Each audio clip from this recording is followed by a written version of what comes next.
Bueno, en principio en líneas generales y después por ahí particularizar en algunos puntos, este régimen no dista mucho del que fue presentado por Evelyn Arias cuando era directora de nivel y el que luego presentó Marta Seguel también cuando era directora de nivel. Que es un régimen que, bueno, en principio no tiene mucha correlación con la realidad que vivimos en la escuela y con el marco de posibilidad que tenemos los docentes. A su vez, sigue reivindicando este régimen de académico y demás, resoluciones que, bueno, que el propio sindicato ya ha rechazado, como la 2500, como la 2390, como la 1185, que son resoluciones justamente que ya UNTER en reiteradas oportunidades ha solicitado o su derogación o su suspensión. Por otro lado, tiene que ver con que de alguna manera parte de una realidad que la escuela secundaria es obligatoria. Esto ha modificado en los últimos años la propia composición de la escuela secundaria y la heterogeneidad, obviamente, hacer más masiva la escuela secundaria, pero a su vez comienza a delegarle toda esa problemática al docente. Si bien acordamos que tenemos la centralidad pedagógica, lo que no acordamos es que recaiga en la responsabilidad del docente de dar cuenta, o de la escuela de dar cuenta problemáticas que no podemos afrontar. También debatíamos mucho el tema de la figura del tema de la asistencia. Si bien, bueno, se aclaraba que no hay una resolución en donde se haya eliminado el alumno libre, que el alumno quede libre, lo que sí es cierto que en la mayoría de las escuelas secundarias esto ya no se aplica, y nos parece, la propia realidad da cuenta de que con el discurso de que la escuela secundaria es obligatoria, entonces ningún estudiante puede quedar al margen, ha sido una medida sumamente inequitativa, porque justamente son los estudiantes de familias más vulnerables, de los sectores populares, aquellos que tienen menos presencialidad en las escuelas. Al gobierno obviamente que esto le sirve, porque para el gobierno y para el LUA están todos adentro, pero sabemos que la realidad dista de eso y que hay muchísimos estudiantes que lo vemos 1 o 2 veces por trimestre y que incluso tienden a obligarte a que, aunque haya ido una sola vez, le pongas una nota. Bueno, y ahí empieza toda la discusión y demás. ¿Cómo pasa esto? Nos arrojan las problemáticas sociales dentro de las escuelas y este régimen creo que tiende a eso, y entonces después comienza a erosionarse la propia comunidad educativa, los propios directores contra docentes, docentes contra supervisores, bueno, así, y queda en ese círculo vicioso. Y bueno, por supuesto que es casi imposible de aplicar estos distintos mecanismos que debe hacer la escuela y el equipo supervisivo cuando dicen, bueno, si tiene de un 10 a un 20% de inasistencia, si tiene un 25% de inasistencia, bueno, y que va detallando distintos pasos a continuar. Uno de los compañeros decía que una de las maneras de poder incluir y que la escuela sea inclusiva y que se dé la posibilidad de trayectorias diferenciadas y demás, sea a partir de que hayan otros tipos de cargos dentro de la escuela secundaria que puedan trabajar esa problemática. El tema es que, bueno, hasta el día de hoy estamos peleando para que abran cursos o nos den preceptores. Imagínense lo que es pensar en otro tipo de formato y de cargos. Para agregar algunos puntos, dice en la página 3, habla de que tenemos que cuidar los docentes, a los alumnos. Sí, eso me parece medio un llamado de atención. Que también nosotros tenemos que decirle a la familia que revise la crianza de los hijos, ¿sí? Esta es una responsabilidad mayor hacia la escuela. Que los docentes somos los responsables de los logros del aprendizaje, esto de medir y que si el chico aprueba o desaprueba es por la iniciativa o las prácticas de los docentes. Y que también tiene que ser distintas trayectorias escolares para que los chicos puedan aprobar o no, más allá de las dificultades familiares y económicas que tengan. Esos reconocen que hay dificultades socioeconómicas, pero que la escuela pueda hacer algo y hacer toda una trayectoria escolar para que el chico pueda aprobar y seguir en la escuela. Bueno, no existe el alumno libre, que con esto decía Pablo que sirve para las estadísticas y que supuestamente el chico está dentro de la escuela. El Estado no cumple con su función de las demás instituciones que tienen que atender a las dificultades socioeconómicas de los sectores más pobres de la sociedad, ¿sí? Mientras el chico está estadísticamente en la escuela, no cubren las otras necesidades que debería cubrir el Estado. Esto también tiene que ver que ponga el gobierno de vuelta, o que insista de vuelta con el mismo formato, tiene que ver con algo que también decíamos a la mañana y que pasa en las escuelas secundarias, insisto, al menos por lo menos en la localidad allá de Cipolletti. Tanto este proyecto o anteproyecto que se dio en paralelo con la 1185 allá por el 2013, fue debatido con quien era la directora de nivel, Evelyn Arias, y se dio un rechazo de plano a esta situación. Luego vuelve a la carga, pues se trabajó en las escuelas, luego vuelve a la carga Marta Seguel, se dio otro rechazo de plano, y ahora, no me acuerdo el nombre ahora de la nueva secretaria, Gabriela, bien, vuelve, insiste con lo mismo. Entonces, como el docente cuando... bueno, es como el burro. Entonces, lo que digo es, el docente, o sea, los compañeros están en la escuela, ya han justificado y lo han elevado de por qué este formato es totalmente, dista mucho de la realidad de la escuela, lo que está viniendo, lo que está provocando justamente en la escuela secundaria, y bueno, y se sienten como que no son escuchados, y ahí también viene el escepticismo después de, por ahí, de comprometerse y seguir aportando al debate de la transformación de la escuela secundaria. Creo que este es un ejemplo en donde el gobierno de alguna manera insiste en lo que ya se le ha dicho que no, no de un sector, sino de un conjunto de todos los docentes con la fundamentación debida. En términos generales creo que comparto varias de las apreciaciones que los compañeros del Grupo 1 han planteado. Y en intentar garantizar la obligatoriedad de la escuela secundaria que está planteado, parece que todo vale.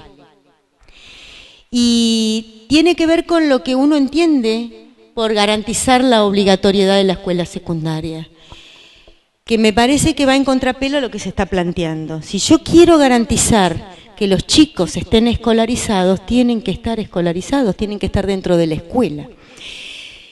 Y no dejar, digamos, que por cualquier motivo no asistan a la escuela. Lo que yo más comparto, particularmente del documento, es todo lo que habla de la importancia de la presencialidad. La importancia que tiene que el chico esté dentro de la escuela. Entonces parece altamente contradictorio que el documento hable de la importancia que tiene la presencia del alumno dentro del establecimiento y dentro de, digamos, para llevar adelante el proceso de enseñanza-aprendizaje, pero después, bueno, no importa si entra antes, si entra después, si se va, si viene, si busca apoyo en alguna organización por ahí que anda dando vuelta en la localidad, si va a las bandas que están formadas, los CASCAI y todo lo demás. Entonces, es altamente contradictorio. Si yo quiero garantizar la obligatoriedad de la escuela secundaria, lo que tengo que hacer es, que acá parece que no existe, es que el Estado tiene que asumir la responsabilidad de garantizar que el chico esté dentro de la escuela. Entonces, si el chico no puede asistir por cuestiones sociales, por cuestiones económicas, por cuestiones, digamos, familiares, es el Estado el que tiene que estar presente para ver cómo el chico llega a la escuela. No ver cómo hacemos desde la escuela para ver qué trayectoria hacemos para un chico que no puede venir por ahí porque no tiene zapatilla o porque no puede pagar el transporte escolar.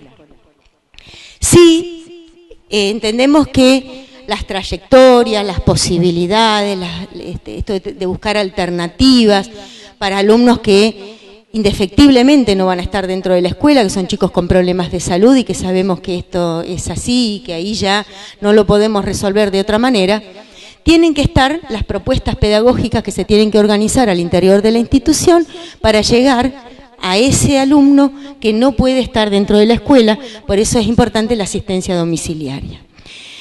Tampoco puede ser que un proyecto esté basado en el podría. Se podría contar con los planes de mejora, que hoy por hoy sabemos que a nivel nacional hay toda una incertidumbre dentro de lo que es el Ministerio Nacional de Educación, de qué es lo que va a realmente continuar o no en cuanto al financiamiento para educación. Entonces no podemos suponer que, bueno, alguna de las alternativas pueda llegar a estar financiada por el Plan Nacional. Debe estar financiado, si quieren ponerlo en marcha, por el gobierno provincial, ¿no? Si quieren, y garantizar, hay una parte que dice que nosotros, los docentes, los equipos directivos, los distintos, digamos, cargos que tenemos en la escuela media, tenemos que garantizar las condiciones institucionales para poder llevar adelante todos los proyectos de trayectoria. Bueno, el Ministerio no. El Ministerio no tiene que garantizar las condiciones institucionales en las escuelas para que podamos llevar adelante las distintas trayectorias. Porque la realidad que nos pasa en las escuelas es, nombran acá tantos cargos, parece que en media tenemos cargos para tirar para arriba. Pero resulta que no están. Resulta que después tenés que estar pidiendo por favor que te nombren un MAI, un TAE, algo por favor, porque tenemos un chico que está en inclusión y necesitamos armar una trayectoria, porque ahí sí sabemos que tenemos que hacer una trayectoria, pero no contamos con las condiciones institucionales dadas para poder llevarlo adelante. Entonces me parece que está centrado mucho en la responsabilidad de los docentes, y no hay establecido la responsabilidad que le cabe al Ministerio. Es lo mismo que pasa con las normativas. Parece que las normativas existen para que nosotros las cumplamos. La 1185 hay que cumplirla, sí o sí, ¿no? Ahora, cuando uno les dice, existe una resolución que establece los cargos y la estructura de cargos para las escuelas técnicas y para las escuelas agropecuarias, que es las 1480, no me acuerdo de qué año, te dicen, y no, pero no tenemos recursos para cumplir con la normativa. O un preceptor por cada primer año que está suspendida, la 5534 del 04. Entonces, en principio creo que debemos exigir que el Ministerio genere las condiciones institucionales para poder llevar adelante las trayectorias. Las trayectorias no son para cualquier situación. No es lo mismo un chico que no va a la escuela porque no va a la escuela, porque no quiere ir, porque los padres no cumplen con su obligación de llevar a la escuela, y otra cosa es un chico que tiene problemas de salud, problemas de transporte, problemas sociales, problemas económicos. No es lo mismo. Yo he tenido un caso en la supervisión que no tenía ningún problema económico, un chico de 5º año, hijo de un funcionaria.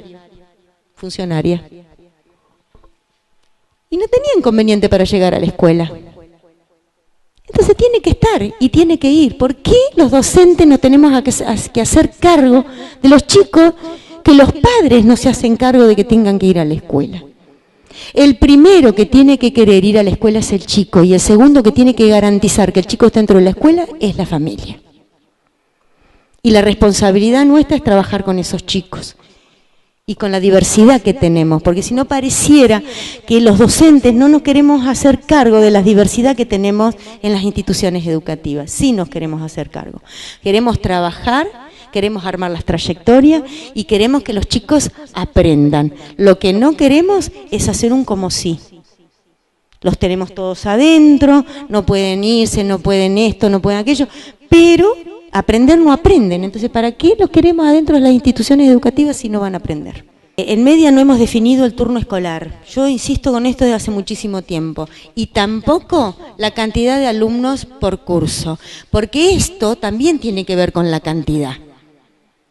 Si uno quiere trabajar, conocer la situación de cada alumno, su situación familiar, social, económica, armar la trayectoria, hacerle seguimiento, etcétera, etcétera, no podemos tener, como dice la normativa, que podemos tener hasta 39 chicos en el aula.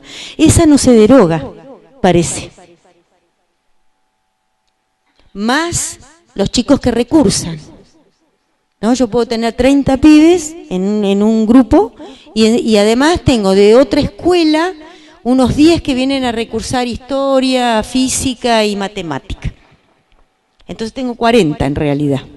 No tengo 30, tengo 40. Y tampoco está regulado. ¿Hasta cuántos chicos tengo que recibir? Me parece que el tema de la cantidad de alumnos tiene que estar en cualquier régimen que se trabaje, y también el tema de los cargos. ¿Cuántos abordajes vamos a hacer desde los equipos supervisivos si no tenemos los equipos de TAP conformados? Si no tenemos los psicopedagogos, los pedagogos, bueno, no importa, igual, a ver, fíjense a ver qué pueden hacer. No es así. Si uno quiere hacer realmente un trabajo serio, un trabajo en que, digamos, le pueda brindar al chico que no puede, que realmente no puede estar en la escuela, una propuesta educativa que realmente le sirva, que aprenda. Tenemos que pensar en que hay cuestiones que se tienen que cambiar y que se tienen que modificar y que se tienen que garantizar. Tienen que haber equipos de TAP en todas las supervisiones y tienen que estar completos, tienen que estar los 4 perfiles que está establecido por normativa.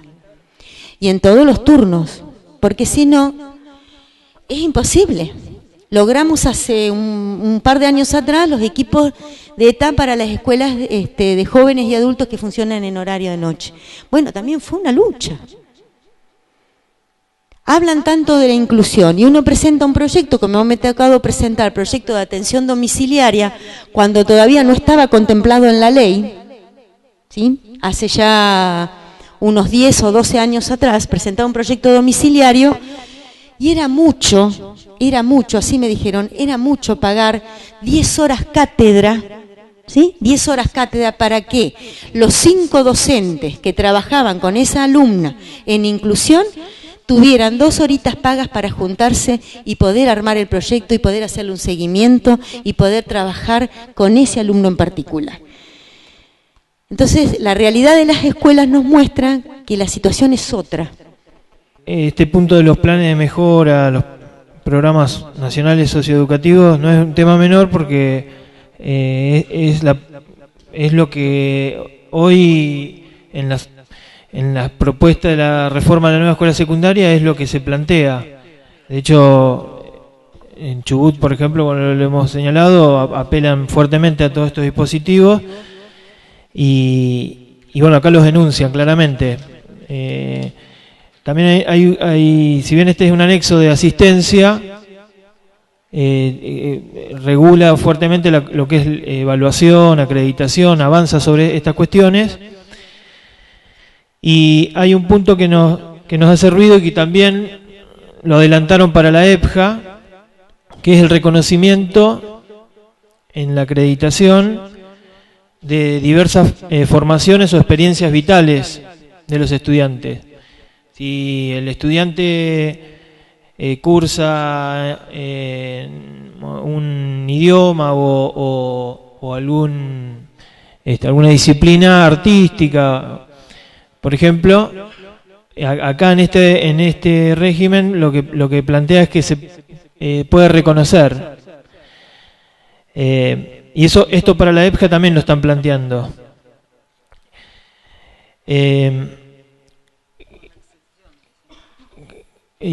Claro, bueno, el tema de los cargos, que también la figura de los supervisores aparecen como que lo que no resuelve la escuela lo tiene que resolver la supervisión. Hay una bueno, acá vemos la contradicción, faltan los cargos y la tarea docente parece excesivamente burocratizada. El docente tiene que resolver y desarrollar un montón de informes y de propuestas que, bueno, complejiza totalmente la tarea. Y solo alguna cuestión puntual, hay algunas contradicciones marcadas en el documento. Digo, en un momento dice que los talleres que implican una producción pueden acreditar con hacer la producción fuera del horario escolar y la defensa oral de cómo lo produjeron, y después dice que en los casos de los talleres sí o sí se debe dar la presencialidad. Digamos, hay contradicciones que, producto de estos distintos, probablemente estos distintos proyectos que estuvieron dando vuelta y el corte y pegue, que implica que no hay una mirada total de la propuesta.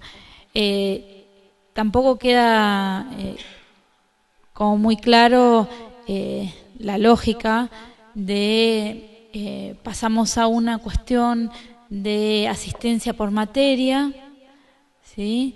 Sin embargo, asistencia por materias como que parece que solo tiene sentido para alguna cuestión, para la acreditación esencialmente, para la elevación de informes de las trayectorias, pero después mantiene la UCE 85, que es totalmente contradictoria con la lógica de asistencia por materia. Digamos, hay como contradicciones que no se entiende claramente desde dónde se están planteando, cuál es el sentido del que se plantea. Bueno, si nosotros planteamos, por ejemplo, asistencia por alumno, que es un gran debate en las escuelas secundarias, hay muchísimos profesores que creen que sería un avance, sobre todo en los años superiores, porque implica construir un alumno más responsable de su trayectoria. Bueno, pero a su vez lo escolarizamos en tiene que estar de la primera a la sexta, sí o sí. Bueno, no queda claro, bueno, nosotros vimos algunas cuestiones puntuales y ahí nos reímos mucho con la cuestión de para qué estaban exceptuados y qué significaba la excepción, ¿sí? Que no quedaba claro cuál era el impacto en la evaluación de esa cuestión, porque aparecía 2 veces el tema. Bueno, creíamos después de haber terminado de leer que en realidad lo que hacía era un no cómputo de inasistencias, pero después establecía otro apartado en relación al no cómputo de inasistencia. Bueno, como que en el documento también aparecen muchas de estas cuestiones que son menores quizás, que no tienen que ver con el análisis más global, pero que también preocupan porque después implican muchísimas contradicciones al momento de la aplicación. Un poco la visión que queda de todo esto ya fue en su mayor parte dicha, o sea, es bastante crítica la cuestión que deja la lectura del documento. O sea, me quedo con lo que decía Sandra recién. Se habla de inclusión, pero es una inclusión a medias, en donde la inclusión pareciera ser solamente reglamentarista y que pasa por el tema de ir corriendo límites en cuanto al régimen de asistencia. En varios de los ítems se habla de la asistencia por espacio curricular, dejando de lado la idea de la jornada o turno escolar que se hablaba antes. Pero por otro lado, también nosotros, en el caso nuestro de Bolsón, venimos con una problemática y un pedido serio respecto del tema del ETAP y la cobertura de los turnos de ETAP en el horario de la tarde y de la noche, porque una sola persona con una carga horaria de 4 horas reloj tiene que cubrir todas las escuelas de la localidad en el turno tarde y después hacerse tiempo para cubrir el turno noche. Entonces, cuando se ve, digamos, la diferencia que hay entre lo escrito y lo que realmente se hace, es abismal. Entonces, es cierto que la sensación que queda es que pareciera que recae sobre nuestras espaldas todo el trabajo de inclusión.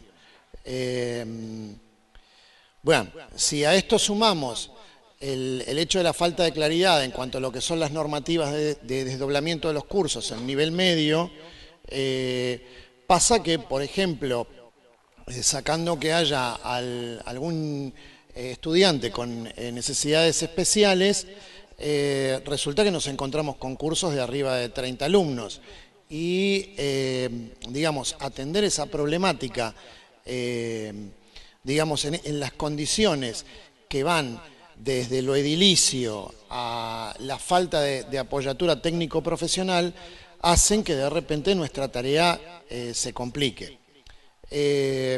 Digamos, el documento cierra la parte final con lo que sería todo el régimen a tener en cuenta de lo que antes llamábamos equivalencias o los pases de instituciones educativas con diferentes modalidades.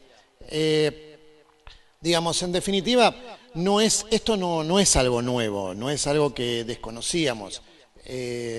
Ya el régimen de equivalencias no se utiliza más, entonces nos quedó picando el hecho de la utilización o la reiteración del concepto de que se evaluará en determinadas situaciones a los alumnos. Esa idea de evaluación termina teniendo una carga muy subjetiva, que queda muy a resguardo del equipo directivo o de la institución de cuáles son los parámetros a evaluar para que el alumno pueda ingresar desde otra institución. Así que bueno, digamos, hay todo un avance desde lo discursivo sobre la idea de inclusión, pero esto no es más que, o sea, pareciera ser exclusivamente discursivo. No hay una apoyatura ni técnica ni normativa seria en cuanto a la consecución de los elementos que se buscan para una verdadera inclusión, ¿no? Por ahí con lo que decía Rubén, esto de evaluar, no se trata de evaluar al estudiante, sino que específicamente dice que los establecimientos que recepcionan, en algunas situaciones, sobre todo en el ciclo superior, en el ciclo orientado, el establecimiento que recepciona al estudiante va a evaluar la posibilidad o no lo dice así, pero es la posibilidad, la viabilidad de incorporarlo al estudiante, dando pie a que si no quieren incorporarlo, no lo van a incorporar. Exactamente. Entonces, por ahí esto es súper subjetivo. No me gustó la cara, no te voy a incorporar. Una cuestión así.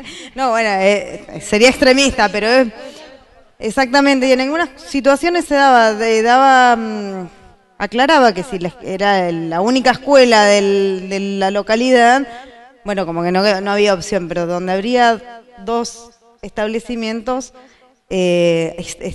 existiría esa posibilidad de que se niegue a recepcionar al estudiante que viene con una modalidad muy diferente, ¿no es cierto? Bueno, entramos en todo un juego de que acá también entra la cuestión de los cargos, ¿no es cierto? Porque dice que la institución receptora va a buscar las estrategias para que el estudiante tenga los conocimientos mínimos en esas asignaturas que no tiene, que no rinde equivalencia, pero que nunca la tuvo. Y bueno, pero ¿quién se encarga de que el chico tenga los conocimientos? Necesitamos gente que se encargue de que el chico tenga los conocimientos. No es que te doy un trabajito práctico, me lo presentás y es lo formal. No, si realmente queremos incorporar al chico, necesitamos poner a alguien que le dedique tiempo a ese chico. Entonces me parece que es toda una cuestión así muy, en lo discursivo, también muchas contradicciones.